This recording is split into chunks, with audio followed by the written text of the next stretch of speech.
প্রকৃতি আমাদের মেরে ফেলছে, কথাটা শুনতে কেমন জানি অবাস্তব মনে হচ্ছে, তাই না? আমারও মনে হচ্ছে। তাহলে কেন বললাম? চলুন ব্যাপারটা বোঝার চেষ্টা করি। আমরা কাজে অকাজে, প্রয়োজনে অপ্রয়োজনে, স্বার্থে কিংবা স্বার্থ ছাড়া, লোভে কিংবা লোভ ছাড়া, অথবা আধুনিকতার টানে আমরা আল্লাহর দেয়া সকল নেয়ামতের উপর কশাঘাত করছি। মনে করেন আমাকে কেউ লাথি মারল, তবে কি তাকে ছেড়ে দেব?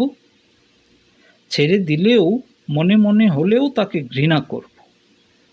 তেমনি আপনার আমার যেমন কষ্ট হয়, ঠিক সেই রকম কষ্ট হয় আমাদের চারপাশের প্রকৃতির সব কিছুর। তাহলে কি মনে করেন একদিনও কি প্রতিশোধ নেবে না ওরা? অবশ্যই নেবে। তাই আসুন সব ধরনের প্রাণীর প্রতি ভালোবাসা ও মমতা লালন করি এবং প্রকৃতির সৌন্দর্য রক্ষায় মনোযোগী হই। এবং আপনার বন্ধু হয়ে থাকার জন্য আমার চ্যানেলটি সাবস্ক্রাইব ও শেয়ার করুন। প্রকৃতি আপনার সহায় হোক। সবাই ভালো থাকুন। আল্লাহ হাফেজ।